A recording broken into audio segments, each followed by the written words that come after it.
बिस्मिल्लाहिर्रहमानिर्रहीम। अस्सलाम वालेकुम डियर 10th क्लास। हम पढ़े हैं चैप्टर नंबर 16। यहाँ पर हम देख रहे हैं इंडस्ट्रियल केमिस्ट्री।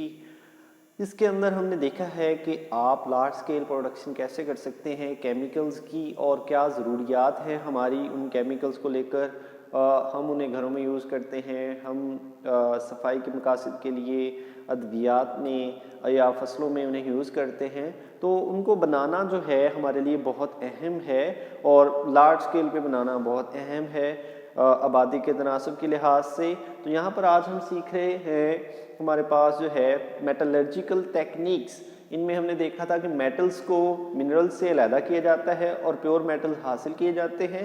उन मेटल से हम पंखे, कारें, इस्त्रियाँ, ये सारी चीज़ें बनाते हैं। ये हमारी ज़रूरत की चीज़ें हैं। तो यहाँ पर नंबर 1 स्टेप हमने मेटलर्जी में कल पढ़ लिया था, कंसंट्रेशन ऑफ द ओर, कि आप ओर की कंसंट्रेशन कैसे हासिल कर सकते हैं। आज हमने जो पढ़ना है वो है extraction of metal from the ore, कि उस ओर से आप मेटल को कैसे अलहदा कर सकते हैं, उसके मेथड हमने यहाँ पर पढ़ने हैं। तो स्टार्ट करते हैं अपने जो टॉपिक को, कि यहाँ पर ये 3 स्टेप्स पर मुश्तमिल होगा। नंबर 1 पर इसका पहला स्टेप जो होगा वो होगा रोस्टिंग। यहाँ पर केमिकल रिएक्शंस ही होंगे, ठीक है जी। तो सबसे पहला जो है हमारे पास वह है रोस्टिंग। रोस्टिंग में क्या किया जाता है कि जो आपको ओर मिली है उसको क्या किया जाता है, गर्म किया जाता है। मतलब आपको कोई ओर मिली है, आपने वहां से मेटल निकालना है, तो वो ओर कौन सी है जी, यहाँ पर उसने ओर ली हुई है कॉपर पाइराइट, ये वाली हमारे पास CuFeS है,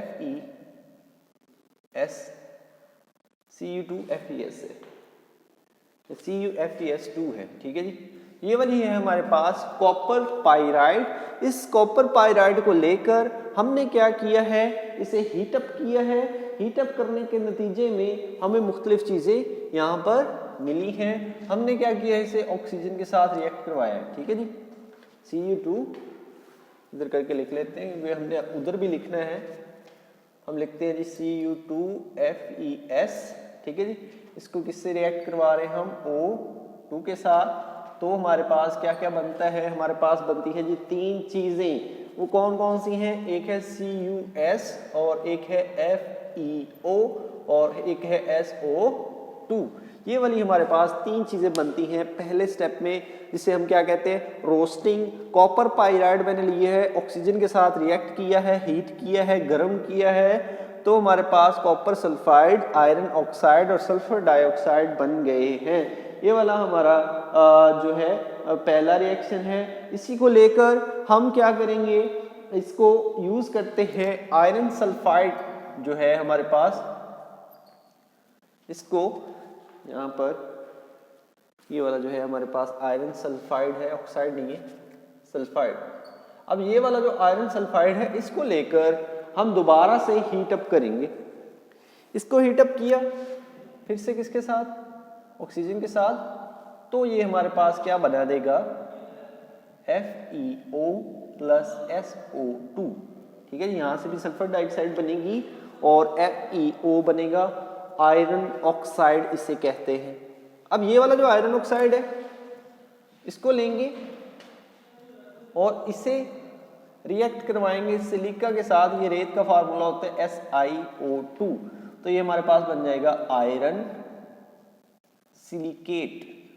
आयरन सिलिकेट ये क्या है, ये है एक स्लैग है, क्या कहते हैं, स्लैग। स्लैग का मतलब होता है ये नीचे बैठ जाता है, ये अलहदा हो जाता है, मड सा है, गारा सा बन जाता है, तो ये इसे अलहदा कर लेते हैं। ये वेस्ट मटेरियल है, इससे हमें कोई लेना देना नहीं है। हमने कॉपर पाइराइड में से कॉपर को अलहदा करना है, एंड पर हमें कॉपर हासिल होगी, ठीक है जी। तो ये तमाम रिएक्शंस करने के बाद हमें कौन सा हासिल होगा जी, कॉपर हासिल होगी। नंबर 2 पे हमारे पास जो है ये हमारी रोस्टिंग होगी। रोस्टिंग में कॉपर पाइराइड फेरस सल्फाइड बनाएगा, फेरस सल्फाइड को फिर गर्म करेंगे ऑक्सीजन के साथ, आयरन ऑक्साइड बनेगा, उस आयरन ऑक्साइड को फिर सिलिका से रिएक्ट करवाएंगे, ये स्लैग बन जाएगा। पहले स्टेप में ये काम होगा रोस्टिंग के अंदर। दूसरी है हमारे पास स्मेल्टिंग।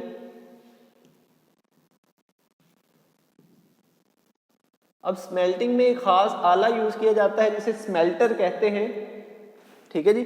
तो स्मेल्टर यूज करके फिर से हम जो है कॉपर को साफ करने की कोशिश करेंगे, मजीद साफ करने की कोशिश करेंगे। यहाँ पर अब कॉपर सल्फाइड बन गया है। ये वाला हमारे पास था कॉपर पाइराइट, ये भी कॉपर की ओर होती है, और ये वाला कॉपर ग्लांस है, ये भी कॉपर की ओर ही होती है। नंबर 2 पर हमारे पास जो है वो इसका हमने यहाँ पर आयरन सल्फाइड लेकर उसको खत्म कर दिया। अब ये वाला जो रह गया था यहाँ से इसे लेंगे Cu2S, कॉपर सल्फाइड या कॉपर ग्लांस इसका कॉमन नेम होता है। इस कॉपर ग्लांस को लेकर फिर से ऑक्सीजन के साथ रिएक्ट करवाया जाएगा, तो ये हमारे पास बनाएगा कॉपर ऑक्साइड, और साथ हमारे पास क्या बनेगी, सल्फर डाइऑक्साइड, ठीक है जी। कॉपर ऑक्साइड बन गया और सल्फर डाइऑक्साइड हमारे पास यहाँ पर बनती है। ये वाला काम यहाँ पर हो रहा होता है। उसके बाद आप क्या करें, उस कॉपर ऑक्साइड को लेकर फिर से किसके साथ रिएक्ट करवा देना है, उस कॉपर ऑक्साइड को इससे लेकर फिर से FeS से रिएक्ट करवाना है। FeS उससे रिएक्ट होता है ये स्मेल्टर के अंदर ये सारा काम हो रहा होता है। पहले ये इसके साथ होता है, फिर ये वाला इसके साथ, ठीक है जी। तो ये दोनों फिर से रिएक्ट होकर एक्सचेंज करते हैं। Fe वो O के साथ, S जो है वो इसके साथ मिल जाता है, ये फिर से हमारे पास बन जाता है Cu2S और FeO, ठीक है जी। यहाँ तक हम आ गए हैं।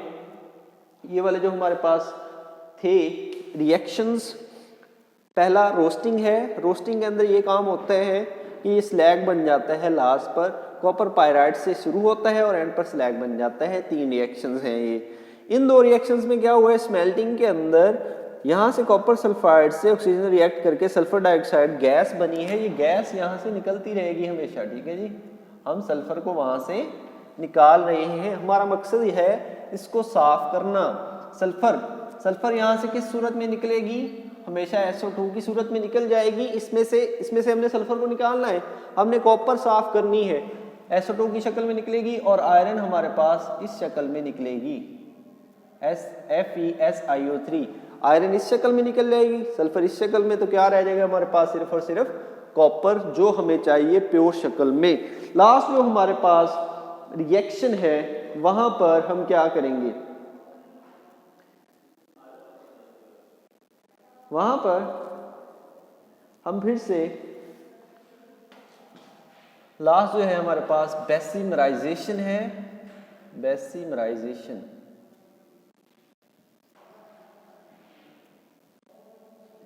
ठीक है जी। ये भी एक खास आले में की जाती है, वो नाशपाती के जैसा आपकी बुक में बनाया हुआ है, उसे कहते हैं बेसिमर कन्वर्टर।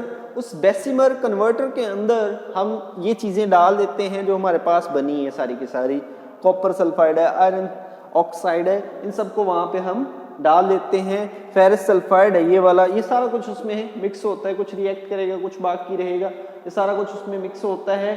तो इनको हम मिक्स करते हैं, किस तरह करते हैं जी, कि जो आयरन सल्फाइड है वो वाला हमारे पास क्या करता है, वो रिएक्ट करता है फिर से ऑक्सीजन के साथ, तो हमारे पास बन जाता है आयरन ऑक्साइड और सल्फर डाइऑक्साइड। सल्फर डाइऑक्साइड यहाँ से फिर निकल गई। अब ये वाला आयरन ऑक्साइड ये फिर से किसके साथ रिएक्ट करेगा, रेत के साथ, SiO2, ये फिर से बना देगा FeSiO3, ठीक है जी। ये वाला हमारे पास फिर से क्या बन गया है, स्लैग। ये स्लैग फिर से अलग कर लेंगे, ठीक है जी। और लास्ट पर जो काम होगा हमारे पास क्या होगा, ये वाली हमारे पास कॉपर सल्फाइड है, ये वाली हमारे पास कॉपर ऑक्साइड है, इन दोनों को आपस में मिलाएंगे। अब कॉपर ऑक्साइड, कॉपर सल्फाइड। अब सल्फर क्या करेगा, इस ऑक्सीजन को निकालेगा और बना लेगा सल्फर डाइऑक्साइड प्लस ये भी कॉपर है, ये भी कॉपर है, तो यहाँ पर बन जाएगी कॉपर, प्योर कॉपर 6 कॉपर, यहाँ पे लिखा हुआ है कि 6 कॉपर आइंस बन जाएंगे। अब ये वाली क्या है, प्योर कॉपर, ठीक है जी, ये वाली हमारे पास क्या है, प्योर कॉपर है, और यहाँ से भी सल्फर डाइऑक्साइड जो है वो हवा में शामिल हो जाएगी। इन रिएक्शंस को समझने के लिए सबसे आसान काम क्या है कि इनको आप कैसे समझ सकते हैं। शुरू में जो हमने लिया है वो है कॉपर पाइराइड, उस पर आपने गौर करना है, उसमें कॉपर है, आयरन है और सल्फर है। हमने क्या निकाला है यहाँ से, सिर्फ कॉपर, हमें ये दोनों नहीं चाहिए, तो ये दोनों यहाँ से निकलेंगी हर बार। यहाँ पर भी निकल रही है SO2, यहाँ पर भी निकल रही है SO2, यहाँ पर FeSiO3, मतलब आयरन भी निकल रहा है, ये देखिए S भी निकल रहा है, ये देखिए, ठीक है, 2 जगह S निकला है, 1 जगह आयरन निकला है, उसमें से निकला है, लेकिन सारा नहीं निकल पाया, उसे मजीद गर्म करेंगे, ठीक है जी। सल्फर को, ये जो Cu2S यहाँ पे बना था उसे मजीद गर्म करेंगे, Cu2O बन जाएगा, सल्फर डाइऑक्साइड फिर निकल जाएगी, ठीक है। उसके बाद फिर उसे आयरन सल्फाइड से करेंगे, फिर हमारे पास कॉपर सल्फाइड बनेगा और आयरन ऑक्साइड। फिर हम आयरन सल्फाइड को, ये वाला जो है, उसे बेसिमर कन्वर्टर में डालेंगे, उसे गर्म करेंगे, ये आयरन ऑक्साइड बनेगा, आयरन ऑक्साइड से फिर ये सिलैग बनेगा। आयरन निकलती जा रही है, देखें यहाँ पर आयरन निकली है, यहाँ पर भी आयरन निकल गया, यहाँ पर सल्फर डाइऑक्साइड, यहाँ पर और यहाँ पर हर जगह सल्फर डाइऑक्साइड निकल रही है, और लास्ट पर जब इन दोनों को मिलाएंगे फिर से सल्फर डाइऑक्साइड निकलेगी और हमारे पास क्या रह जाएगा, प्योर कॉपर रह जाएगा। तो हमने ये जो तरीका पढ़ा है इसमें क्या है कि आपने कॉपर निकालना है केमिकल रिएक्शन से। 3 रिएक्शंस हैं, रोस्टिंग, स्मेल्टिंग और बेसिमराइजेशन। रोस्टिंग है गर्म करना, स्मेल्टिंग है उससे भी ज्यादा गर्म करना, और बेसिमराइजेशन है सबसे ज्यादा गर्म करना। तो गर्म करते करते हम कॉपर को साफ करते जाएंगे, सल्फर डाइऑक्साइड गैस निकलती जाएगी, आयरन का स्लैग हमेशा नीचे बैठता जाएगा। उम्मीद है कि ये जो एक्सट्रैक्शन ऑफ मेटल है फ्रॉम द ओर, ये आपको अच्छे से समझ आ गया होगा। मिलते हैं नेक्स्ट टॉपिक के साथ, अपना ख्याल रखें, अल्लाह हाफिज़।